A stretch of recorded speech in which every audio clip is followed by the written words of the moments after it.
जीत तो पक्की है। अच्छा, जीत तो कृष्ण पाल की रुकती नहीं। ये चुनाव बड़ा ऐतिहासिक चुनाव है। ऐसा चुनाव आज तक भी नहीं हुआ जिस मुद्दों पे हो रहा है। दोस्तों नमस्कार, मजदूर मोर्चा में आपका स्वागत है। चुनाव का मौसम अपने पूरे यौवन पर है और तरह तरह के रंग देखने को मिल रहे हैं। अब नई नई खुराफातें सामने आ रही हैं। जैसे जब बच्चे खेलते हैं तो जो हार रहा होता है और हारने वाला फिर रोता है और रोता हुआ फिर अगर उसका बैट है तो बैट लेके भाग जाता है, अगर उसकी बॉल है तो बॉल लेके भाग जाता है। तो कुछ इसी तरह का माहौल फरीदाबाद में भी देखने को मिल रहा है।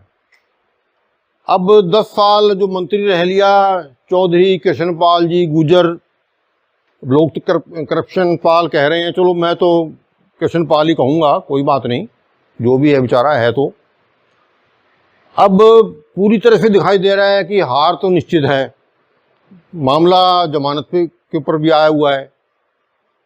अब नौबत ये आ गई है कि इश्तिहार लग रहे हैं महेंद्र प्रताप के, वो फाड़ दो, कोई होर्डिंग लग रहे हैं वो तोड़ दो, खुद भी तोड़ रहे हैं और नगर निगम के जो अमला है उनके ऊपर भी आदेश दिए जा रहे हैं। इसके बारे में बाकायदा मजदूर मोर्चा में खबर भी छापी गई है, किस तरह से वो खट्टर का जो कलेक्शन एजेंट है यहाँ पे, क्या नाम है उसका, गॉड गार्ड है कोई, जो वसूली करता है और खट्टर को पहुँचाता है, कोई गॉड था, कोई क्या है नाम। तो वो बाकायदा फिर पहले तो सूत्रों से जानकारी प्राप्त करता है, फिर नगर निगम आयुक्त को सूचित करता है, फिर अमला तोड़ने के लिए जाता है। तो ये सब काम चल रहे हैं। तो ये कोई अच्छी बातें नहीं होती। दरअसल जब जनता चुनाव लड़ती है तो इस तरह की हरकतें कोई काम आया नहीं करती। वैसे तो निगम आयुक्त को भी सोचना चाहिए कि उसे वफादार और उसकी निष्ठा जो है उस संविधान के प्रति होनी चाहिए, ना कि किसी व्यक्ति विशेष के प्रति। ये एक अच्छे अफसर के लिए इस तरह के काम, अच्छे काम अच्छे नहीं होते। और जब जनता मैदान में उतर आती है तो इन बातों से कोई फर्क नहीं पड़ता। इस संबंध में मुझे एक 10 साल पुरानी बात याद आ जाती है। 2014 में जब जनता कांग्रेस के विरुद्ध चुनाव लड़ रही थी, बड़ी मजेदार बात है, जिस तरह से आज जनता भाजपा के खिलाफ चुनाव लड़ रही है, इसी तरह से उस वक्त जनता कांग्रेस के विरुद्ध चुनाव लड़ रही थी।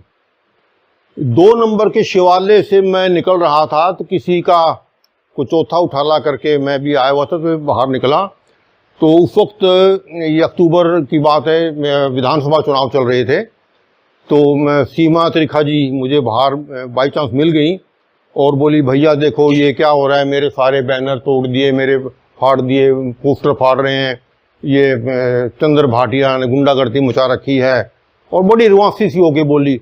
मैं कहा बहन कोई चिंता की बात नहीं है, ये तो रुआसे होने की बात नहीं है, तो खुश होने की बात है। बोली वो कैसे? मैं कहा इसका मतलब है कि उसका अंत आ लिया। जो आदमी पोस्टर फाड़ने पे और बैनर फाड़ने पे आ जाए तो समझो तो हार लिया। तो आपके लिए तो खुश होने की बात है कि आप तो जीत गई। ऐसे कैसे? मैं कहा देख लेना, ये 10-20 दिन के बाद पता लग जाएगा। तो वही बात हुई। तो जो पोस्टर फाड़ने पे और बैनर फाड़ने पे जब नौबत आ गई है तो भाई वो अंत तो आ गया। तो इस तरह की हरकतें तभी आदमी करता है जब उसका बेड़ा गर्क हो लिया हो और उसका अंत नजदीक आ गया हो। और ये मैं पहले भी कह चुका हूं, ये चुनाव कोई एक व्यक्ति महेंद्र प्रताप या एक पार्टी कांग्रेस वो नहीं लड़ रही है, तो जनता लड़ रही है भाई। ये भी पहले बता चुका हूं कि मैं कांग्रेस का तो जितना संगठन है और जितना उनका दल बल है वो कुछ भी नहीं है। ये तो जनता खड़ी हुई है और ये तो आंधी के आम हैं और जो पार्टी को मिलने जा रहे हैं। तो इस मामले में तो कोई ज़्यादा चिंता की बात नहीं है। खूब फाड़ो, पोस्टरों से कुछ होता नहीं है। जितने पोस्टर फटेंगे, जितने बैनर फटेंगे, जनता उतनी कहेगी अच्छा ये पोस्टर फटवाए जा रहे हैं और नगर निगम का अमला फाड़ रहा है ये, तो जनता कहेगी बिल्कुल काम ठीक है, ये तो रहने नहीं चाहिए। जो इनके पास और कोई काम करने के लिए अमला नहीं है और कोई काम करने के लिए सरकार का अमला नहीं है, महकमा नहीं है, इन कामों के लिए महकमा है, इन कामों के लिए सरकारी कर्मचारी हैं, तो ऐसे लोगों को तो सत्ता में रहना ही नहीं चाहिए। तो ये तो एक, मैं तो कहता हूं कि महेंद्र प्रताप के हक में एक बढ़िया काम कर रहा है कृष्णपाल, ये तो करते रहना चाहिए। मैं तो बल्कि स्वागत करता हूं कृष्णपाल का। बाकी 2 दिन रह रहे हैं, खूब करे, कोई पोस्टर बचना नहीं चाहिए महेंद्र प्रताप का। जितने बैनर हैं, जितने होर्डिंग हैं, कृष्णपाल को चाहिए सारे तोड़वा दे जल्दी से जल्दी। जितनी जल्दी तोड़वाएगा उतना ही बढ़िया काम होगा और जनता के बीच में उतना ही अच्छा मैसेज आएगा कि जब ये आदमी ये काम कर रहा है तो इसका मतलब है कि इसका अंत आ चुका है। तो साथियों, ये समझ लो कि ये हार की पक्की निशानी है और पूरी जमानत भी कृष्णपाल की खतरे में है। धन्यवाद साथियों।